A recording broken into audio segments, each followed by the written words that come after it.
नमस्कार दोस्तों, बॉलीवुड अपडेट्स के इस वीडियो में आपका स्वागत है। एक्ट्रेसेस से जुड़ी हुई 3 खबरें हैं। आलिया भट्ट से जुड़ा हुआ नया अपडेट है। कंगना रनौत ने अब क्या कहा है जिससे कि उनके कई फैंस भी नाराज हैं, खास तौर पर जो फीमेल फैंस हैं। और जरीन खान, निश्चित रूप से आप उन्हें भूले नहीं होंगे, उन्होंने पेपराजीज की क्लास लगाई है मुंबई में। क्या कहा है, क्यों कहा है, इस पर मैं आऊँगा। तो आलिया, कंगना और जरीन से जुड़ी खबरें हैं। दोस्तों, मैं हमेशा कहता हूँ कि नेपो किड्स को सबसे बड़ी सुविधा यह है कि अगर बॉक्स ऑफिस पर उनकी एक फिल्म फ्लॉप हो जाती है, तब भी उनकी जेब में 4 फिल्में रहती हैं। आलिया भट्ट की पिछली फिल्म जिगरा बॉक्स ऑफिस पर फ्लॉप हुई थी। अल्फा अभी 10 तारीख को रिलीज हुई थी, उसको भी पूरी तरह से रिजेक्ट कर दिया ऑडियंस ने, फिल्म फ्लॉप है। मगर आज आलिया की एक नई फिल्म का अनाउंसमेंट होता है। सोचिए, इनको काम की कोई कमी नहीं है। दर्शक रिजेक्ट करते रहेंगे, दर्शक कहते रहेंगे हमें इनकी फिल्में नहीं देखना है, इनके टैलेंट से हम एंटरटेन नहीं हो रहे हैं, लेकिन ये आते रहेंगे। आलिया भट्ट अब जो नेक्स्ट फिल्म उनकी अनाउंस हुई है वो है तुम्बाड़ 2। मतलब वही है, चलती गाड़ी में सवारी कर लेना। तुम्बाड़ 2018 में आई थी और एक कल्ट जैसा स्टेटस इस फिल्म ने हासिल कर लिया, बहुत पॉपुलर है। निश्चित रूप से 2 का भी इंतजार रहेगा। ऐसे में एक बहुत सेफ गाड़ी में सवारी है। आलिया भट्ट जो है तुम्बाड़ 2 में नजर आएंगी और इस फिल्म के लिए उनको 20 दिन की डेट्स उन्होंने दी है। एक बहुत इंपॉर्टेंट रोल है इस फिल्म में, तो 20 दिन की डेट्स उनकी रहेंगी। और खबरें ये है कि भाई उनको पहले ही नरेशन में फिल्म इतनी पसंद आ गई कि उन्होंने कहा कि हाँ भाई, मैं तो इस फिल्म को करूंगी। कौन मना करेगा, आप सोच के ये देखिए। तुम्बाड़ जैसी फिल्म जिसने कल्ट स्टेटस हासिल कर लिया, किसको ऑफर होगी वो कहेगा कि मैं ये फिल्म नहीं करता। ये तो बहुत सेफ है, आपको पता है कि ये फिल्म चलेगी, देखेंगे लोग, इसकी बात होगी। नया कुछ नहीं होगा, तब भी जो पहले वाली फिल्म है उसके ऑरा में इस फिल्म को देखा जाएगा। तो ये सेफ बेट जिसे कहते हैं। 100 करोड़ रुपए का इस फिल्म का बजट बताया जा रहा है। सोहम शाह के साथ में इस फिल्म में नवाजुद्दीन सिद्दीकी नजर आएंगे। ये इंटरेस्टिंग पेयरिंग है, देखेंगे कैसा होता है, क्या है। और आदेश प्रसाद इस फिल्म को डायरेक्ट करेंगे। ये फिल्म 3 दिसंबर 2027 को रिलीज होगी। मतलब इसका ऑलमोस्ट जो है वो सब कुछ फाइनल है, क्योंकि इसी साल अप्रैल में तुम्बाड़ 2 का अनाउंसमेंट हो गया था। उसके बाद से सुबुगाहट थोड़ी चल रही थी कि भाई आलिया आने वाली है, आलिया आने वाली, मगर कोई पुष्टि नहीं थी इस खबर की। मगर अब ये क्लियर कर दिया गया प्रॉपर अनाउंसमेंट के साथ में। सोशल मीडिया में आप तस्वीरें देख सकते हैं, आलिया भट्ट, सोहम शाह जो हैं। और अब कह दिया गया कि आलिया की इस फिल्म में एंट्री हो चुकी है। और कहा जा मतलब जो उसमें सोशल मीडिया में पोस्ट है तुम्बाड़ के साथ, उसकी जो टैगलाइन है, प्रलय आएगा। हालांकि प्रलय आएगी होना चाहिए मेरे हिसाब से। तो अब ये फिल्म एक सेफ बेट आलिया के लिए। तो जिस तरह से अल्फा को पूरी तरह से नकारा है दर्शकों ने, फिल्म फ्लॉप हुई है। और आलिया की ट्रोलिंग जो है वो हम सभी जानते हैं किस तरह से होती है। और उसकी एकमात्र वजह है उनका नेपोकिड होना और ज़बरदस्ती जो है बार बार जो है वो इस चीज़ को हाईलाइट करना कि मैं नंबर 1 हूँ, मैं टॉप एक्ट्रेस हूँ, ये सारी चीज़ें। इसके अलावा एक और फिल्म जो उनके पास हो सकती है, हालांकि उसका भी कोई ऑफिशियल अनाउंसमेंट नहीं है, सिर्फ जो है अटकलें हैं, वो है कल्कि 2898 एडी का सेकंड पार्ट। वही बात, एक सेफ बेट है। आप चलती फिल्म में ऐसी फिल्म जिसको कि दर्शक देखने आएंगे, उस फिल्म का आप हिस्सा बनिए, जिससे कि आपके कैरियर में जो है कुछ कामयाब फिल्में जुड़ती चली जाएं। तो ये मामला है। हालांकि आलिया को लेकर मतलब जिस तरह से अल्फा में एक नेगेटिविटी कह लीजिए, हालांकि वो सच्चाई है कि ये फिल्म नहीं चल रही है, लोगों ने नहीं पसंद की, मगर फिल्म वालों की भाषा में उसे कहा जाता है कि नेगेटिविटी फैली है। अब ये जो सो कॉल्ड नेगेटिविटी फैली, उसका असर ये दिखा कि पिछले हफ्ते में आलिया की 2 फिल्म फ्रेंड्स की जो है शादियां हुई। एक तो अंशुला कपूर की हुई, अर्जुन कपूर की बहन, बोनी कपूर की बेटी, तो उनकी शादी। और दूसरी एक और आलिया की बेस्ट फ्रेंड मानी जाती हैं, आकांक्षा रंजन कपूर। आलिया इन शादियों में तो दिखी, लेकिन अल्फा के फ्लॉप होने का या उसके खिलाफ जो बातें चल रही थी, उसका ये असर था कि आलिया भट्ट रेड कारपेट पर नजर नहीं आई। जो रिसेप्शन हुआ आकांक्षा रंजन कपूर का, तो इसको लेकर खबरें हैं। स्वाभाविक है, नाराजगी होगी, थोड़ा दुख भी होगा कि यार लोग मुझे ट्रोल करते हैं, मेरी फिल्म के बारे में नेगेटिव लिखा जा रहा है। लेकिन उसकी वजह वही जो मैं आपको बता रहा हूँ, एक्सेप्ट नहीं करते हैं फेलियर को। फेलियर एक्सेप्ट नहीं करने के बाद में फिर दूसरे ही मतलब फिल्म फ्लॉप होते सी ये और बता दिया जाता है कि अब हम अगली फिल्म में भी आने वाले हैं। नेपो किड्स का कैरियर इसी तरह से चलता है, इसी तरह से चलता आ रहा है। और यही वजह है कि लोगों के मन में इन लोगों के प्रति गुस्सा रहता है, जो गाहे बगाहे साफ नजर आता है। दूसरी खबर जरीन खान से जुड़ी हुई। जरीन खान, सलमान खान ने उनको लॉन्च किया था। और कैटरीना कैफ की डुप्लीकेट है, कैटरीना कैफ जैसी दिखती है, वो सारी बातें हो गई। दरअसल यही कैटरीना फैक्टर ही है जिसने जरीन खान के कैरियर को डुबाने का भी काम किया है।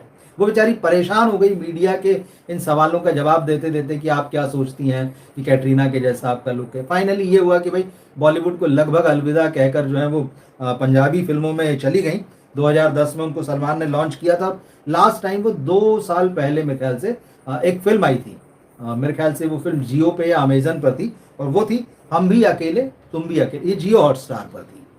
तो आयुष्मान झा के साथ नजर आई थी, फिल्म फ्लॉप थी, रोमांटिक फिल्म थी, नहीं चली। लेकिन अब मंडे को एक ऐसी घटना हुई जिसने जरीन खान को फिर से सुर्खियों में ला दिया मीडिया की। उनका एक वीडियो चल रहा है। दरअसल सेलिब्रिटीज जो होते हैं वो फिल्म प्रोग्राम्स के अलावा भी तमाम तरह के प्रोग्राम अटेंड करते हैं, चीज़ों को प्रमोट करते हैं। तो एक ड्रेस अपीरियल जो होते हैं उसके एक प्रोग्राम में गई थी। तो वहाँ पर पेपराजीज को लेके भी बहुत सारी शिकायतें हैं, वो हम आप जानते हैं। तो वहाँ जब उन ड्रेसेस का एक तरीके से प्रदर्शन हो रहा था या वो लोगों को दिखाई जा रही थी, तो वहाँ पेपराजीज के बीच में से किसी ने कहा कि भाई आप इनको ट्राई करके देखो, ट्राई द ड्रेस। अब इतनी भीड़ के बीच में उनसे कहा जा रहा है ट्राई द ड्रेस। तो फिर उसके बाद में वो थोड़ा नाराज हो गए। उन्होंने कहा अच्छा तुम लोगों के सामने। अब ये कहने वाले की भी मतलब आप कहिए कि उसको बदतमीजी देखिए या जो भी चीज़ है, तो भड़क गई। उन्होंने कहा कि तुम लोगों के सामने वो तो हो नहीं रहा। और उसके बाद उन्होंने कहा कि अपनी हद में रहना, फालतूगिरी की बातें मुझसे मत करना। और इसके बाद भी 2-4 खरी खरी बातें उन्होंने सुनाई। तो जरीन खान काफ़ी दिनों के बाद मीडिया में नजर आई, किसी प्रोग्राम में नजर आई, लेकिन ये एक इस तरह की बात हुई जिससे उनको गुस्सा आ गया। और वाजिब भी है, बहुत सारे लोग जो हैं सोशल मीडिया में अब लिख रहे हैं कि भाई पेपराजीज को इस तरह से बातें सेलिब्रिटीज़ का किसी के भी साथ नहीं करना चाहिए। उनकी अपनी गरिमा होती, ठीक है वो प्रोग्राम्स में आते हैं, उनका काम जो है वो एंटरटेन करना है, वो सब कुछ अपनी जगह पर ठीक है, लेकिन उनके साथ इस तरह का जो बिहेवियर है वो कतई नहीं होना चाहिए। एकदम सही किया जरीन खान ने, ये अब कहा जा रहा है। तीसरी खबर जो है वो कंगना रनौत से जुड़ी हुई है। कंगना रनौत जब भी कुछ कहती तो वो हमेशा सुर्खियां बनता है।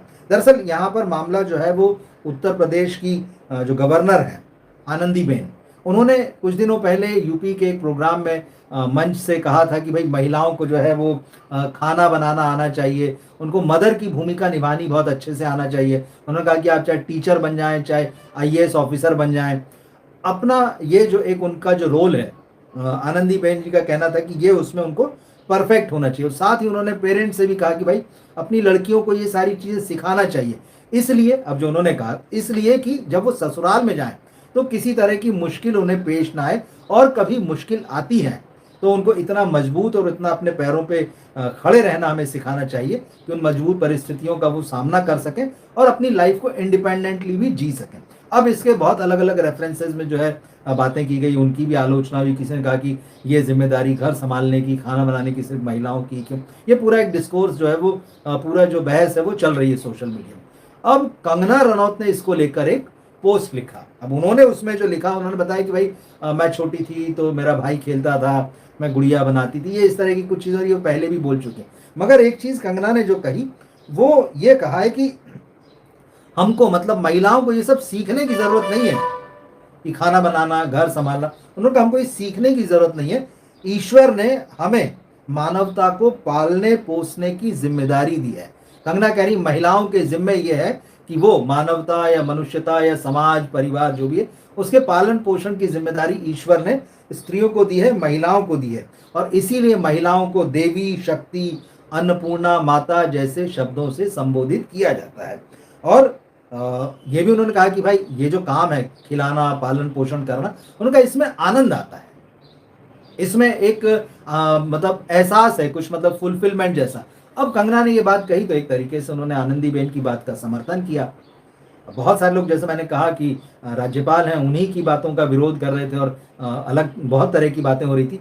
कंगना की भी इस बात से बहुत सारे लोग आहत हैं कि कंगना कैसे ये बातें कह सकती हैं, वो तो इतनी मॉडर्न है, वो दुनिया में एक छोटे से शहर से निकल के पूरा इतने आगे आ गई हैं। सिनेमा उन्होंने यहाँ पर नाम कमाया है, राजनीति में आज वो हैं, संसद में है। अब वो ऐसी बातें कैसे कर सकती हैं, इन चीज़ों को कैसे एंडोर्स कर सकती हैं कि महिलाओं की जिम्मेदारी है खाना बनाना, बच्चों का पालन पोषण करना, उनकी देखभाल करना। तो अब ये बहस चल रही है, तो कंगना ने अपनी बात कह दी है। अब ये एक ऐसा बड़ा बहस का मुद्दा है जो इधर सोसाइटी में लगातार हम देखते हैं कि जब ऐसी कोई बात होती तो उस पर काफी सारे विचार आने लगते हैं।